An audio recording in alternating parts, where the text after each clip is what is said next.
Somewhere beneath the ocean right now, a single geological event is quietly building.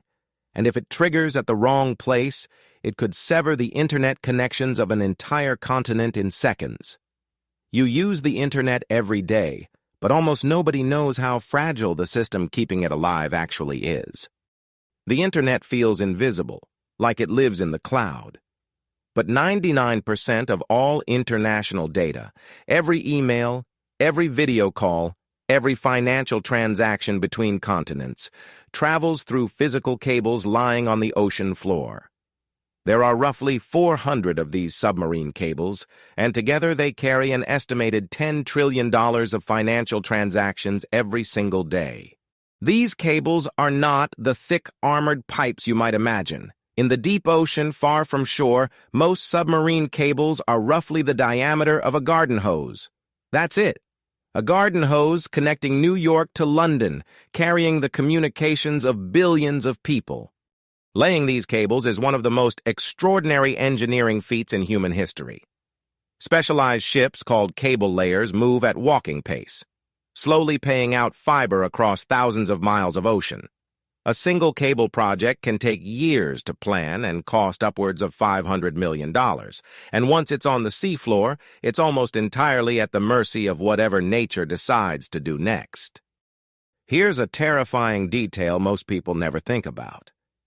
The entire east coast of North America depends on cables that converge in just a handful of beach landing points, places like Manasquan, New Jersey, or Shirley, New York. If those specific coastal entry points were damaged or destroyed, the internet traffic of hundreds of millions of people would have nowhere to go.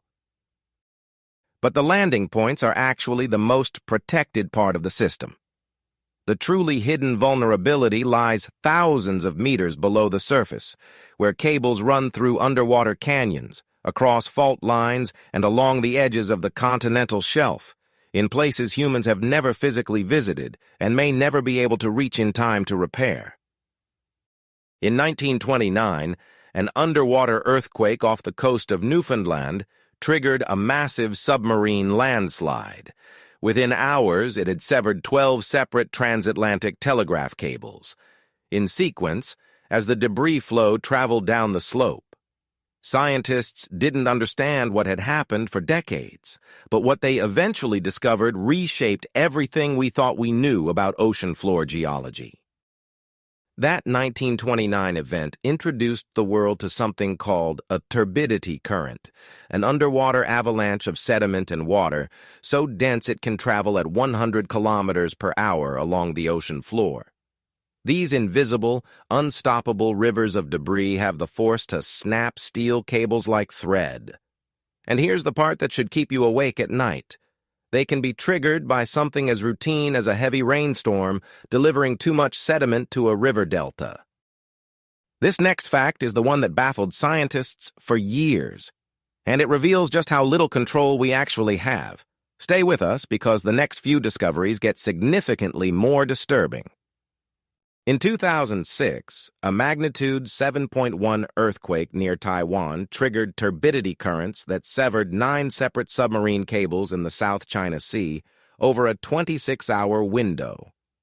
Internet and phone service across parts of Southeast Asia, including Taiwan, China, and the Philippines, was severely disrupted for weeks. Some repairs took over a month, because there are only a small number of specialized cable repair ships in the entire world, and they were already booked. Here's something almost no one realizes. There are fewer than 60 cable repair ships on the entire planet. 60 ships for 400 cables spanning 1.3 million kilometers of ocean. When multiple cables snap in the same event, which is exactly what happens in an earthquake or landslide, the repair queue can stretch for months. During that time, data reroutes around the damage, but the system strains dangerously close to its limits. And the cables don't just face natural threats. Anchors from cargo ships are responsible for a shocking percentage of all cable cuts, with fishing trawlers dragging bottom gear along the seafloor accounting for even more. One study found that human activity causes over 2/3 of all cable failures worldwide. The ocean floor is essentially a crime scene, and most of the time, nobody even notices. If you're finding this fascinating and honestly alarming, hit subscribe right now. It's free, and we're just getting to the most unbelievable part of this story. The geopolitical dimension of submarine cables makes everything you've heard so far look like a minor inconvenience. Western intelligence agencies have known for years that Russian submarines and unmanned underwater vehicles have been conducting what officials describe as extraordinary surveillance operations near submarine cable routes in the North Atlantic. In 2017, NATO Admiral James Foggo publicly warned that Russian activity near undersea cables had reached levels not seen since the Cold War. The cables aren't just vulnerable to nature, they're being watched. The reason this terrifies military strategists is simple. In any major conflict, cutting undersea cables wouldn't just disrupt social media.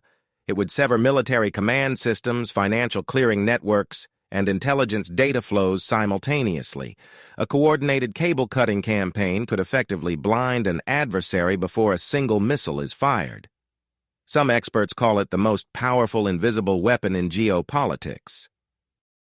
But here's where it gets genuinely chilling.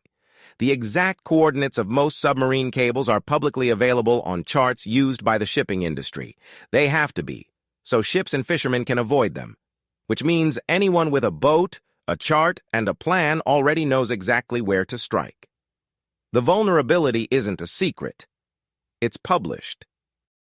What you're about to hear was only confirmed within the last 2 years, and it changes the entire calculus of how exposed the global internet truly is. The concentration problem is far worse than anyone publicly admitted. A 2023 analysis by the Atlantic Council revealed that nearly 97% of all internet traffic between Europe and North America passes through just 2 geographic choke points, the region south of Greenland and the English Channel area. If a single major seismic event struck either zone, and both sit near known geological fault structures, the communications backbone of the entire Western world would be catastrophically impaired. The Canary Islands present a particularly disturbing case study. Scientists have identified an unstable volcanic flank on the island of La Palma that, if it collapsed, could generate a massive submarine landslide and potentially a tsunami. But before the wave ever reached land, the collapse would obliterate virtually every transatlantic cable in its path, plunging both sides of the Atlantic into a communications blackout of unknown duration. Researchers estimate the probability as low, but not zero. So what is actually being done about this? The honest answer is, not enough and nowhere near fast enough. While tech giants like Google, Meta, and Microsoft have quietly poured billions into building their own private submarine cable networks, reducing their dependence on shared infrastructure, the average internet user remains entirely exposed. The companies that run the backbone of civilization are racing to protect their own data. Yours is an afterthought. There is one genuinely hopeful development, and it's extraordinary. Low Earth orbit satellite constellations like SpaceX's Starlink are beginning to offer a true alternative backbone for global internet, one that literally floats above all of this geological and geopolitical vulnerability. For the first time in history, it is technically possible to route internet communications around a total submarine cable failure. The question is whether we'll build that redundancy fast enough before we're forced to. The internet feels invincible because it's always there, but it runs through a thin thread of glass on the bottom of the ocean, held together by fewer repair ships than your city has ambulances, passing through 2 geographic windows that sit over geological fault lines, with their exact locations listed on public charts. The most connected civilization in human history has built its foundation on one of the most fragile systems ever conceived. And somewhere out there, the clock is ticking. If this changed how you see the world, subscribe and watch our next video on the hidden infrastructure failures that almost collapsed the modern financial system. You won't sleep